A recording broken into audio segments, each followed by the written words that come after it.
I'm so tired of the lamestream media. It's about time we get down to the real news. Get involved, get loud, and think on the brink.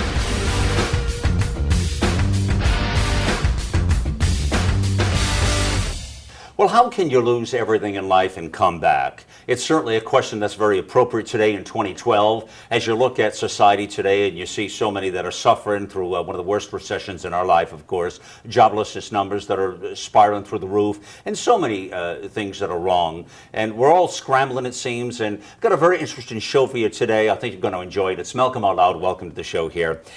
And, you know, there are so many people that are struggling and that have gone through life's chapter now and lost. I mean, listen, they're talking about this on radio. There are many retired people who've lost their savings, who've lost their real estate value in their homes, who have to make career changes, who really, you know, don't know where to go next. And so I've got I'm very excited about a wonderful story to share with you here today. And I want to introduce you to Antonio Commisso. Antonio, good to meet you, buddy. Nice to meet you, Malcolm. All right. And so Antonio is a restaurant owner, he's a bartender, and he's an author. And we're going to get into that a little bit with Antonio and talk about his story and how he took it from a point which probably many of us can relate to some degree, and how he took that forward to being an author and telling his story and where he's at right now. I like this quote that you have that we picked up on. When in life the doors of opportunity don't open, maybe it's because we're knocking on the wrong ones. It's true. Yeah, it's very true. You said that. Yes, I did. Yeah. Yes, I did. It's a great quote, and it's something we can relate to because a lot of the times, you know, we go through life and maybe we're not happy or content, whether it's our personal relationships or our professional relationships, and we don't know how to make that change. We're skittish. Many people are skittish. They don't know how to break out of the routine, as I say, you know. Is that what you found? Yes, I did. Yes, I found that very much. Yeah. We're afraid to make changes. We're in our comfort zone. We're content to just go through life and not strive for the achievement that we really have potential to. Okay, well, let's get into this. I want to first bring people to the attention of the book is called Silent Partner. Again, Antonio Commisso. So we'll come back to the book and talk about that in a moment here. Let's bring this story back to real life, and then we'll translate it to the book later on. Okay, but let's start with you. And tell me, you know, and I know you were up in Albany, New York? Yes. Yeah. And you kind of had a restaurant that was sort of one of those to-go places that everybody would stop in. You said across from the Capitol, is that correct? Well, we had two restaurants, actually. My older brothers, when I was 7 years old, opened up the first restaurant in the mid-'50s. And I grew up in that business, and I learned from them and from my father, who was much older than me, about honesty and integrity. But the other thing that I learned was that I learned a lot about people. I learned a lot about people and their personalities and their characteristics.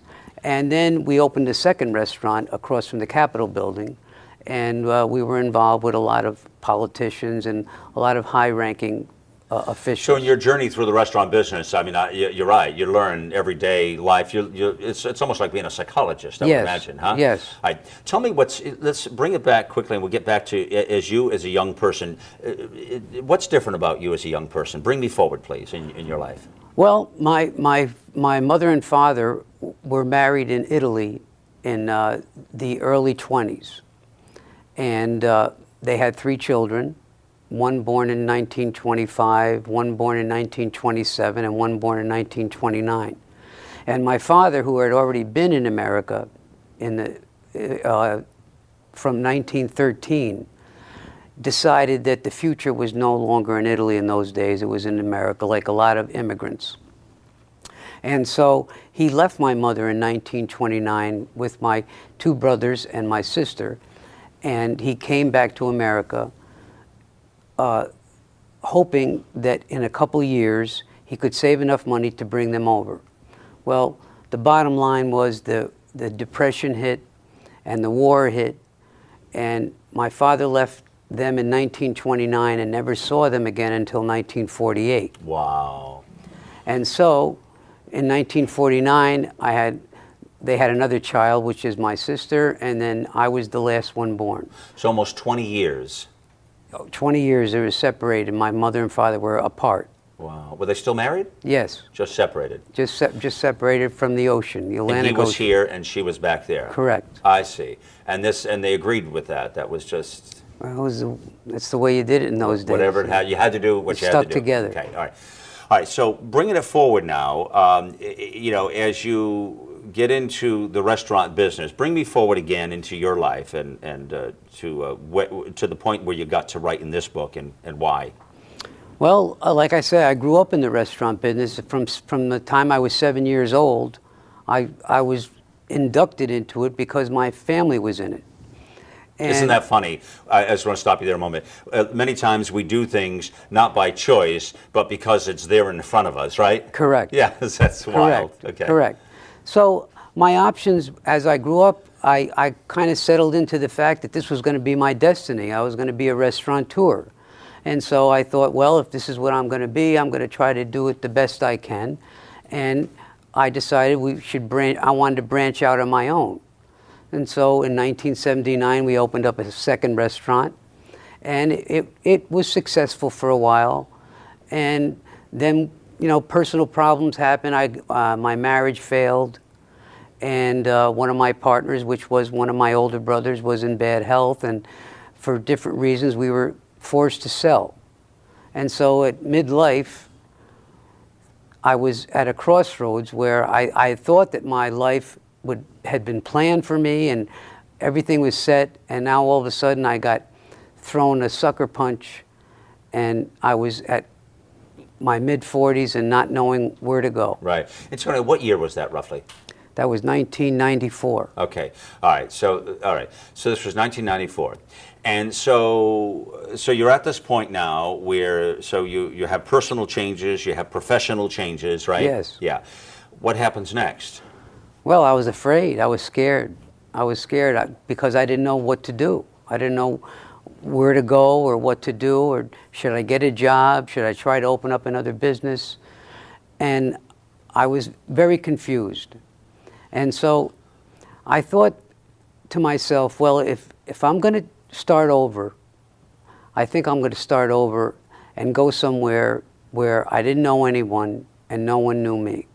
Interesting. Which was even a bigger challenge because, at that age, you start all over in a strange place. It's even harder. But now you're still in Albany at this point. I'm still in Albany. Okay. And the year is 94 still? 1994. Okay. So now you moved to?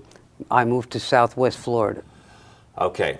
As you moved to Southwest Florida. Right. Okay. And I figured I'd make the transition in Southwest Florida, and it wasn't as easy as I thought. It never is. And after about a month, I thought I was going to pack it in and go back, but I said, no, I'm going to try and stick it out. I got to try and see this through. Okay.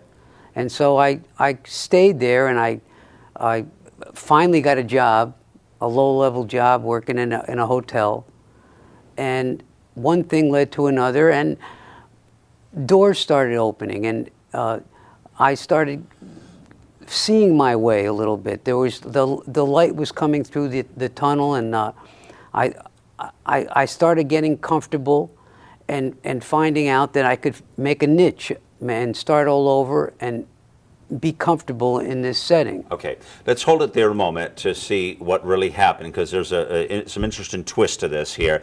So let's take it forward to the book now, Silent Partner. Tell me a moment, Antonio, how this book relates. First of all, the book is fiction? Fiction. Okay, so tell us how this book relates to your life, and a little bit so folks out here understand what Silent Partner is all about. Well, it's an embellishment of my life, but it's about Frank D'Antonio, the main character, who gets thrown a curve. He settles into the comfort of taking over a family business, a successful family business, and discovers through the death of his father that he really wasn't happy living on his father's reputation. He wanted to make his own way. And if it were not for the death of his father, he would have still been doing what he was doing. But the sudden death of his father forced him to make a change in life. Okay. So the book plays to that, but there are some other twists and turns in this book, because again, part of it is your life, and part of it is creative writing. Correct. As an author. Correct. Is that hard to do? It is, yes. I think the creative part, I think, is the part about your life. They say, you know, you write what you know. Right. So that was a little bit easier than the creative part of it. Now, this is your first book. I mean, this is like, you're not an author, right? You weren't before I this. was never, no, not a groomed author. Right. No. And you weren't a creative writer, so to speak. So No. this was now, you were going to write not only your own story, which, you know, is one thing, but you're going to now make it interesting for folks to read and say, okay, you know, like you say here, you want to turn the next page and know what's going on with the story. Did you accomplish what you wanted to with Silent Partner? Yes. Yeah, you got there? Yes, I did. Yeah, and the ending, and the ending is interesting as well in this. Okay, what I want to do is something very interesting for folks, and because I think you are a model for many people who are struggling and going through life in a very difficult situation, and I find we can all relate to this in today's headlines, and I really believe there are so many people right now that are lost. Every time, you know, Antonio, I'm on radio or something's going on and I talk about, I have you'll laugh, that plays into some of the things I want to talk about just ahead, about how to change, I help people make change in their life. So how do we get out of your routine? I call it getting out of your routine. You know, how do you get out of your routine? And I have a whole program I put together that many of our followers and viewers know that this is what I'm doing. I've just got another book coming out here the next couple of weeks, The 7 Stages to Getting Out of Your Routine, which you'll love because it plays into your life story. Yeah. And it's just a very apropos, buddy. So it is fascinating. But what I want to do with you, Antonio, I want to take you over to our Bring Thinking side of things. And Bring Thinking is such an inspiration for Malcolm and for so many people out there. And it really inspires people to make change in their life, really to get to the absurd point of your life, and that's where the best stuff is. And you'll catch that again over at our Bring Thinking side of the site. You know where it is. You'll see the click-throughs just ahead here. And we're going to talk to Antonio about what inspired him, and we're going to get into the inspiration behind this, about finding your niche in life, and how do you go about doing that.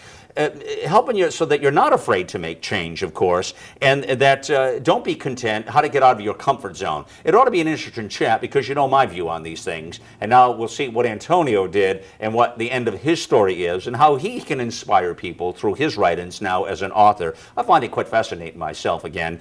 Again, Antonio Commisso, Silent Partner. You see the second part at Bring Thinking here. Again, it's Malcolm Out Loud. Remember, get involved, get loud, and think on the brink.